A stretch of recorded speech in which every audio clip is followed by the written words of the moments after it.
అందరికీ నమస్కారం. ఈరోజు కథ 'ప్రేమ ఎంత మధురం' పార్ట్ 2. ఇక స్టోరీలోకి వెళ్తే, అక్షయ్తో గొడవపడి అతని కార్ దిగి క్యాబ్ తీసుకున్న స్నేహ నేరుగా వాళ్ళ అమ్మమ్మ ఇంటికి వెళ్ళింది.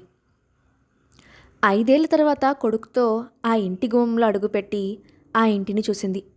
ఆ ఇల్లు అప్పుడు ఎలా ఉందో ఇప్పటికీ అలాగే ఉంది. పెరటి మొక్కలు, పూల చెట్ల మధ్యలో ఉన్న చిన్న అందమైన పొదరిల్లు. ఆ ఇంటిని చూడగానే ఒక్కసారిగా ఆమెను గత జ్ఞాపకాలు చుట్టుముట్టాయి. స్నేహ తల్లి చనిపోకముందే ఆమె తండ్రి రంగనాథ్ రెండో పెళ్లి చేసుకున్నాడు. ఆ విషయం ఎవ్వరికీ తెలియకుండా కొన్ని రోజుల పాటు అతని రెండో భార్య జయంతిని, ఆమెకు పుట్టిన కూతురు పర్ణికాను వేరే ఇంట్లో ఉంచాడు. ఆ తర్వాత కొంతకాలానికి స్నేహ తల్లి విమల చనిపోవడంతో జయంతి పర్ణికలను డైరెక్ట్గా ఇంటికే తీసుకొచ్చాడు. ఆ తర్వాత జయంతి చేతిలో స్నేహకు కష్టాలు మొదలయ్యాయి. తండ్రి రంగనాథ్ కూడా జయంతి మాటల్నే నమ్మేవాడు. ఫలితంగా తల్లిపోయిన తర్వాత స్నేహ జీవితం నరకంగా మారింది. అలాంటి సమయంలో ఆమెకున్న ఒకే ఒక ఓదార్పు ఆమె అమ్మమ్మ శాంతమ్మ. ఆమె పేరుకు తగ్గట్టే శాంతమూర్తి. మనవరాలు స్నేహను ప్రేమగా చూసుకునేది. 5 ఏళ్ల పాటు జీవితంపై ఆశ కోల్పోయిన స్నేహకు శాంతమ్మ సపోర్ట్ చేసి, జీవితంపై నమ్మకాన్ని పెంచి, తన బ్రతుకు తనని బ్రతికేలా ఎంకరేజ్ చేసింది. దాని ఫలితంగానే యువన్ రూపంలో మళ్ళీ ఆనందాలు తిరిగి వచ్చాయి. ఎవరు అని లోపల నుండి వస్తున్న శాంతమ్మ పిలుపు విని ఈ లోకంలోకి వచ్చింది స్నేహ. ఆనందంగా ఆమెకు ఎదురెళ్ళి, అమ్మమ్మ ఎలా ఉన్నావు అంటూ కౌగిలించుకుంది. మనవరాల్ని చూసిన ఆమె కళ్ళల్లో వెంటనే కన్నీళ్లు నిండిపోయాయి. ఆనందంతో స్నేహను దగ్గరకు తీసుకుంది. Mummy, how is this old lady అని అమాయకంగా అడిగాడు Yuvan. She's my grandmother, call her granny అని యువన్తో చెప్పి, అమ్మమ్మ, వీడు యువన్, నా కొడుకు అని చెప్పింది. అది వినగానే శాంతమ్మ మునిమడవని ప్రేమగా దగ్గరకు తీసుకుంటూ, నీ జీవితంలో మళ్ళీ నవ్వులు తీసుకొచ్చింది నా మునిమనవడే అంటూ ప్రేమగా యువన్ తల నిమిరి ఇద్దరిని ఇంట్లోకి తీసుకెళ్ళింది. చాలా సంవత్సరాల తర్వాత వచ్చిన స్నేహ కోసం శాంతమ్మ తన చేత్తో అన్నీ కమ్మగా వండి పెట్టింది. రాత్రికి ముగ్గురు ఆరు బయట పండు వెన్నెల్లో పడుకొని ముచ్చట్లు చెప్పుకుంటూ హాయిగా నిద్రపోయారు. తర్వాత రోజు ఉదయాన్నే యువన్ను తీసుకొని ఆ ఊరి చూపిస్తూ తాను పెరిగిన ప్రదేశాలను, చదువుకున్న స్కూల్ను చూపించడానికి బయటకు వచ్చింది స్నేహ. ఇంతలో ఆమె ఎదురుగా హఠాత్తుగా ఒక కారు వచ్చి ఆగింది. అందులో నుండి కిందకు దిగిన పర్ణికాను చూడగానే అప్పటిదాకా స్నేహ ముఖంలో ఉన్న చిరునవ్వు మాయమైపోయింది. పర్ణిక ఆమెను చూసి, ఎక్కడికో బయలుదేరుతున్నట్టున్నావు అని అంది.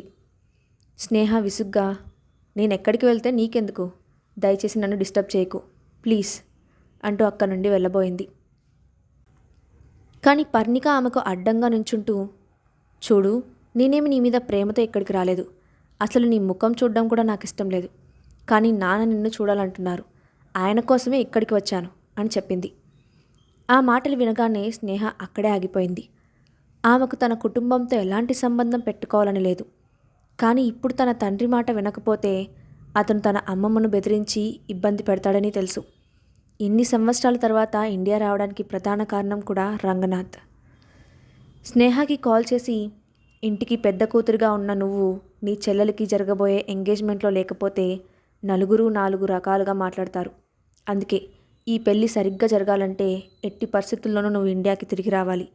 కాదని రాకుండా ఉంటే మీ అమ్మమ్మ పరిస్థితి ఏమవుతుందో ఆలోచించుకో అని ఆమెను ఫోన్లో బెదిరించాడు. తండ్రి రమ్మన్నాడని చెప్పగానే ఇంకేం మాట్లాడకుండా యువన్ను తీసుకొని వెళ్ళి కారులో కూర్చుంది స్నేహ. పర్ణిక నవ్వుకుంటూ కార్ స్టార్ట్ చేసింది. నిన్న ఎయిర్పోర్ట్ నుండి నిన్ను కారులో తీసుకెళ్ళింది ఎవరు? నిజంగానే నీ కొడుక్కి తండ్రి అతనేనా అని హఠాత్తుగా అడిగింది పర్ణిక. అదంతా నీకు అనవసరం అంటూ టాపిక్ని కట్ చేయడానికి ట్రై చేసింది స్నేహ. నిజంగా నీ కొడుక్కి తండ్రి అతనే అయితే నువ్వు అతనితో పాటు ఉండాలి కదా, మీ అమ్మమ్మ వాళ్ళ ఇంట్లో ఏం చేస్తున్నావు అని అనుమానంగా చూస్తూ మళ్ళీ ప్రశ్నించింది పర్ణిక. ఆన్సర్ చేయడం ఇష్టం లేనట్లు సైలెంట్గా కూర్చుంది స్నేహ. అంటే నా అనుమానం నిజమే. అతను నీ బిడ్డకు తండ్రి కాదు, నీకు భర్త కాదు, ఖచ్చితంగా ఎవరో థర్డ్ పర్సన్ అని కన్క్లూజన్కు వచ్చినట్లుగా అంది పర్ణిక. ఆమె మాటలకి స్నేహ విసుగ్గా చూసి, నువ్వు ముందు నాపై కాన్సన్ట్రేషన్ తగ్గించి డ్రైవింగ్పై దృష్టి పెట్టు అని అంది. పర్ణికాకి ఏదో అర్థమైనట్లుగా చిన్నగా నవ్వి, అయితే నీకు కూడా పెళ్లి సంబంధం చూడమని నాన్నకు చెప్పాలి అని నవ్వుతూ అంది. పిచ్చి పిచ్చిగా మాట్లాడి నాకు అనవసరంగా కోపం తెప్పించకు అని సీరియస్గా చెప్పింది స్నేహ. కానీ పర్ణిక ఆమె సీరియస్నెస్ను పెద్దగా పట్టించుకోకుండా నవ్వుకుంది. కాసేపటికి కారు ఖరీదైన విల్లాలోకి వెళ్ళింది. కార్ దిగిన స్నేహ ఆ ఇంటిని తలెత్తి పరిశీలనగా చూస్తూ కొంచెం కూడా మార్పు లేదు అనుకుంటూ ఆ ఇంట్లోకి అడుగుపెట్టింది. స్నేహను చూడగానే జయంతి హడావిడిగా ముందుకు వచ్చి, రామ్మా స్నేహ, ఎలా ఉన్నావు? నిన్ను చూసి ఎన్ని సంవత్సరాలైందో అంటూ పలకరించింది. స్నేహ ఆమెకు దూరంగా జరుగుతూ, నువ్వు ఇంత నటించాల్సిన అవసరం లేదు, నీకు నేనంటే ఇష్టం లేదని నాకు బాగా తెలుసు అని అంది. నువ్వు ఇంకా ఏం మారలేదు, ఇన్ని సంవత్సరాలైనా నీ తల్లితో ఎలా మాట్లాడాలో తెలియలేదా అంటూ ఒక గొంతు గరుకుగా వినిపించింది. స్నేహ తల తిప్పి ఆ గొంతు వినిపించిన వైపు చూసింది. పై ఫ్లోర్ నుండి ఆమె తండ్రి రంగనాథ్ కిందకి దిగి వస్తున్నాడు. అతని కళ్ళల్లో స్నేహపై కోపం స్పష్టంగా తెలుస్తోంది. పైగా ఆమె చేతిలో ఉన్న ఇవన్నీ చూసిన వెంటనే అతను ముఖం చిట్లిస్తూ, నువ్వు ఇక్కడ నుండి ఒంటరిగా వెళ్ళావు, కానీ ఈరోజు నీతో పాటు ఒక పిల్లాన్ని తీసుకొచ్చి నా ఇంటి ముందు నిలబడ్డావంటే నీకెంత ధైర్యం అని అన్నాడు. ఆ మాటకు స్నేహ అతని వైపు చూసి, నా కొడుకుతో రావడానికి నేనెందుకు భయపడాలి అని అంది. అది విన్న రంగనాథ్ ఆవేశంగా, అతన్ని నా మనవాడిగా నేనెప్పటికీ ఒప్పుకోను అని అన్నాడు. అది చూసిన పర్ణిక వెంటనే రంగనాథ్ దగ్గరకు వెళ్ళి చేత్తో అతని గుండెలపై నిమురుతూ, నాన్న, మీరు ఆవేశపడకండి, ఎంత కాదన్నా అక్క నీ కూతురు, అతను నీ మనవడు అంటూ మనవడు అనే పదాన్ని ఎగతాళిగా నొక్కి పలికింది. స్నేహ అక్కడ జరుగుతున్న డ్రామానంతా విరక్తిగా చూసింది. 5 ఏళ్ల క్రితం ఇదే కుటుంబం తనను ఎంతగా అవమానించి ఇంటి నుండి బయటకు పంపించిందో గుర్తు చేసుకుంది. ఆ రోజే ఆ ఇంటితో, ఆ ఇంట్లో ఉన్న వాళ్ళతో ఆమెకు సంబంధం తెగిపోయిందని, ఇక కొత్తగా ఇప్పుడు బాధపడాల్సింది ఏమీ లేదని అనుకుంటూ తండ్రి వైపు సూటిగా చూస్తూ, యువన్ నా కొడుకు, అతన్ని మీరు మీ మనవడిగా గుర్తించినా గుర్తించకపోయినా నాకు పెద్ద తేడా ఏమీ ఉండదు. నేను ఎంగేజ్మెంట్ పూర్తి అయిపోగానే ఇక్కడ నుండి వెళ్ళిపోతాను అని చెప్పి వెనక్కి తిరిగింది. రంగనాథ్ వెంటనే తనను పట్టుకున్న పర్ణికాను విడిపించుకుంటూ అడుగు ముందుకు వేసి, నేను నిన్ను మాత్రమే రమ్మని పిలిచాను, నీ కొడుకును కాదు. రేపు నువ్వు అందరి ముందు వాడిని తీసుకొని తిరిగితే నా పరువు మర్యాదలు ఏం కావాలి? ఈ నిశ్చితార్థానికి నువ్వు వాడిని తీసుకొని రావడానికి వీల్లేదు అని అన్నాడు. అప్పుడు స్నేహ అతని వైపు ఒక్క క్షణం సూటిగా చూసి ఏం మాట్లాడకుండా ఆ ఇంటి గడప దాటింది. విల్లా గేట్ నుండి బయటకు వెళ్ళబోతుండగా అప్పుడే లోపలికి వస్తున్న కార్ సడన్గా ఆమె ముందు ఆగింది. డోర్ తీసుకొని అందులో నుండి బయటకు దిగాడు పర్ణికకు కాబోయే భర్త వైభవ్. అతన్ని చూడగానే స్నేహ ముఖం తిప్పుకొని పక్కకు వెళ్ళబోయింది. వెంటనే వైభవ్ ఆమెకు అడ్డుగా వెళ్ళి స్నేహను ముందుకు కదలనివ్వకుండా నుంచున్నాడు. స్నేహ అతన్ని సూటిగా చూసి, అడ్డు తప్పుకో అని అంది. కానీ వైభవ్ తప్పుకోకుండా ఆమె కళ్ళల్లోకి చూస్తూ, మళ్ళీ ఇన్నేళ్ల తర్వాత నా ఎంగేజ్మెంట్కి రావడానికి నీకు సిగ్గుగా అనిపించలేదా అని అడిగాడు. అతని మాటలకు స్నేహ పిడికిలి కోపంతో బిగుసుకుంది. కానీ పంటి బిగువున కంట్రోల్ చేసుకుంటూ ఏం మాట్లాడకుండా తప్పుకోబోయింది. అసలు నీకు కొంచెం కూడా తప్పు చేశాననే ఫీలింగ్ లేదా? 5 ఏళ్ల క్రితం నాకు ద్రోహం చేశావు, ఇంకొకడితో ఆడుకున్నావు, ఇప్పుడు మళ్ళీ ఎవరినో పెళ్లి చేసుకొని బిడ్డను తీసుకొచ్చావు, ఇంత నీచంగా ఎలా బ్రతుకుతున్నావు అని అడిగాడు వైభవ్. వైభవ్ మాట్లాడుతున్నప్పుడు అణువణువున స్నేహపై ద్వేషం ఉట్టిపడుతోంది. అప్పుడు స్నేహ అతని వైపు సూటిగా చూసి, నేను ఎలా బ్రతకాలో నువ్వెలా డిసైడ్ చేస్తావు? ఇది నా లైఫ్, నా ఇష్టం, నీకు అన్నీ ఎక్స్ప్లెయిన్ చేయాల్సిన అవసరం లేదు. ఇప్పుడు నీ దారి నీది, నా దారి నాది. ఇక నువ్వు నా గురించి తెలుసుకోవాలని ట్రై చేయడం మానేసి నీకు కాబోయే భార్య గురించి ఆలోచించు అని అంది. దానికి వైభవ్ ఏదో మాట్లాడబోతుండగా ఇంతలో విల్లాల నుండి బయటకు వచ్చిన పర్ణిక, వైభవ్, నువ్వు ఇక్కడేం చేస్తున్నావు? దీంతో ఏం మాట్లాడుతున్నావు అంటూ వచ్చి వైభవ్ చేతిని పట్టుకుంది. అప్పుడు స్నేహ, నాతో అతనేం మాట్లాడుతున్నాడో చెప్తే నువ్వు టెన్షన్తో చచ్చిపోతావు అని నవ్వి ఎదురుగా ఉన్న వాళ్ళిద్దరినీ సూటిగా చూస్తూ, మీ ఇద్దరికీ మళ్ళీ చెప్తున్నా, ఇక నా గురించి వదిలేసి మీ సంగతి మీరు చూసుకోండి, అనవసరంగా నన్ను రెచ్చగొట్టద్దు, నేను ఎలా వచ్చానో అలానే వెళ్ళిపోతాను అని చెప్పి అక్కడి నుండి వెళ్ళిపోయింది. వారం రోజులు గడిచాయి. రంగనాథ్ విల్లా పర్ణిక ఎంగేజ్మెంట్ కోసం ఘనంగా ముస్తాబైంది. ఫంక్షన్కి వస్తున్న గెస్ట్లను రిసీవ్ చేసుకుంటున్నాడు రంగనాథ్. జయంతి, ఇంకా ఎంతసేపు? త్వరగా పర్ణికాను రెడీ చేసి తీసుకురా అని హడావిడిగా చెప్తూ మరోవైపు అప్పుడే రెడీ అయ్యి గది నుండి బయటకు వచ్చిన వైభవ్ను చూసి నవ్వుతూ అతని దగ్గరకు వెళ్ళి you are looking so smart అని మెచ్చుకున్నాడు రంగనాథ్. థ్యాంక్ యూ అంకుల్ అని అన్నాడు వైభవ్. ఇంతలో పర్ణిక రెడీ అయ్యి తన తల్లి జయంతి ఆమె ఫ్రెండ్స్తో పాటు మెట్లపై నుండి కిందకు దిగుతూ కనిపించింది. Baby pink, olive green mix కలర్లో ఉన్న లెహంగాలో ఆమె అందంగా కనబడుతోంది. లూజ్గా వేలాడుతున్న లాంగ్ కర్లీ హెయిర్ ఆమెకు అదనపు అట్రాక్షన్ తెచ్చిపెట్టింది. పర్ణికను నేరుగా రంగనాథ్తో మాట్లాడుతున్న వైభవ్ దగ్గరకు తీసుకొచ్చింది జయంతి. అప్పుడు వైభవ్ పర్ణిక కళ్ళల్లోకి చూసి చిన్నగా నవ్వి ఆమెకు తన చేతిని అందించాడు. పర్ణిక ఆనందంగా అతని చేతిని అందుకుంది. ఇద్దరూ కలిసి జయంతి రంగనాథ్ల బ్లెస్సింగ్స్ తీసుకుంటూ వాళ్ళ కాళ్ళకు నమస్కరించారు. రంగనాథ్ ఇద్దరిని పైకి లేపుతూ ఎప్పుడూ సంతోషంగా ఉండండి అని బ్లెస్ చేసి వాళ్ళిద్దరినీ స్టేజ్ పైకి తీసుకువెళ్లారు. గెస్ట్లు ఒక్కొక్కరుగా వచ్చి వాళ్ళిద్దరిని విష్ చేస్తున్నారు. ఇంతలో యువన్ని ఎత్తుకొని లోపలికి వస్తూ కనిపించింది స్నేహ. గుమ్మంలో ఉన్న ఆమెను దూరం నుండి చూశాడు రంగనాథ్. ఆమె చేతుల్లో ఉన్న యువన్ని చూసిన వెంటనే అతను ఆవేశం పట్టలేకపోతూ నేను ఆ పిల్లాన్ని తీసుకురావద్దని చెప్పినాక తీసుకొచ్చింది, ఎంత ధైర్యం అంటూనే కిందకి దిగి ఆమెకు ఎదురెళ్ళాడు.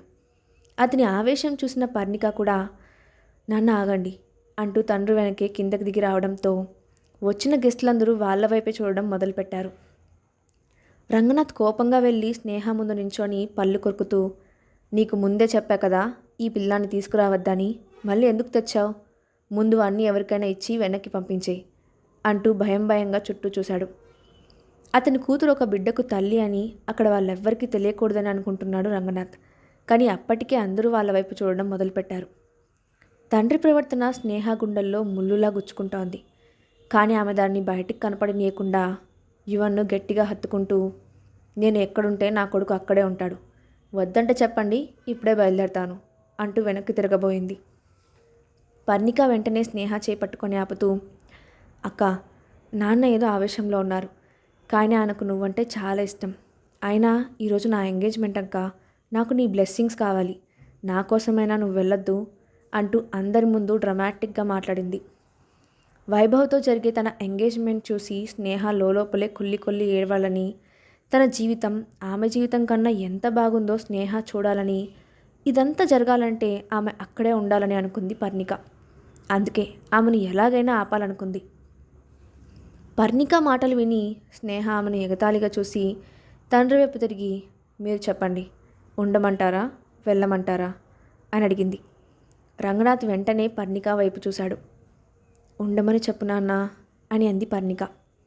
దాంతో ఇక రంగనాథ్ చేసేదేం లేనట్లు ముఖం చిరాగ్గా పెట్టి వెళ్ళి ఓ మూలన తగలడు అని విసుగ్గా చెప్పి అక్కడి నుండి వెళ్ళిపోయాడు. స్నేహ ఏం మాట్లాడకుండా యువన్ని తీసుకొని వెళ్ళి చివరిగా ఉన్న చైర్లో కూర్చుంది. కొంతమంది మాత్రం స్నేహను గుచ్చి చూస్తూ ఆమె గురించి గుసగుసలాడుకోవడం మొదలుపెట్టారు. స్నేహ అన్నిటినీ గమనిస్తూనే ఉంది, కానీ వాటిని పట్టించుకోవాలని అనుకోలేదు. స్టేజ్పై ఉన్న పర్ణిక, వైభవ్ ఒకరి కళ్ళల్లోకి ఒకరు చూస్తూ ఒకరి చేతికి ఒకరు రింగ్స్ పెట్టుకున్నారు. ఆ తర్వాత మెల్లగా ఎంటర్టైన్మెంట్ ప్రోగ్రామ్స్ మొదలయ్యాయి. మమ్మీ, వీళ్ళంతా ఎవరు? స్నేహ డ్రెస్ను వేలికి చుట్టుకుంటూ అడిగాడు యువన్. ఒకప్పుడు మమ్మీకి బాగా తెలిసిన వాళ్ళు. సరే, ఇక ఈ ఫంక్షన్ అయిపోయింది, మనం వెళ్దామా అని అడిగింది. Yes mummy, I'm getting bored, granny దగ్గరకు వెళ్దాం అని చెప్పాడు యువన్. సరే పద అంటూ పైకి లేచింది స్నేహ. కానీ ఇంతలో రంగనాథ్ వచ్చి ఆమె ఎదురుగా నుంచున్నాడు. అతని పక్కనే ఎవరో ఒక వ్యక్తి కూడా ఉన్నాడు. వయసు 50 ఏళ్ళు ఉండొచ్చు. అప్పుడు రంగనాథ్ అతనికి స్నేహను చూపిస్తూ మిస్టర్ విశ్వ, మీకు చెప్పాను కదా ఈమె నా పెద్ద కూతురు స్నేహ అంటూ వన్ సైడెడ్గా పరిచయం చేశాడు. రంగనాథ్ తన కూతుర్ని పరిచయం చేయడంతో కొంచెం ఆశ్చర్యపోయిన స్నేహ విశ్వ వైపు చూసింది. అతను స్నేహను ఆశగా చూసి నవ్వుతూ వావ్ మిస్టర్ రంగనాథ్, మీ ఇద్దరు కూతుళ్ళు చాలా అందంగా ఉన్నారు అని అన్నాడు. అతని మాటలకు స్నేహ అతన్ని విచిత్రంగా చూసింది. అప్పుడు రంగనాథ్ చిన్నగా దగ్గుతూ స్నేహ వైపు చూసి నువ్వు విశ్వగారితో మాట్లాడుతూ ఉండు, నేను ఇప్పుడే వస్తాను అని అన్నాడు. సరిగ్గా అదే సమయంలో అక్కడికి అడుగుపెట్టాడు అక్షయ్. అక్కడికి అక్షయ్ ఎందుకు వచ్చాడు? విశ్వాని స్నేహకి రంగనాథ్ ఎందుకు పరిచయం చేశాడు? ఇప్పుడు ఆ ఫంక్షన్ హాల్లో ఏం జరగబోతోంది? సో ఇదంతా తెలుసుకోవాలంటే నెక్స్ట్ పార్ట్ కోసం వెయిట్ చేయాలి. అండ్ ఈ పాట ఎలా ఉందో కింద కామెంట్ బాక్స్లో మీ ఒపీనియన్ని షేర్ చేయండి. Thanks for watching.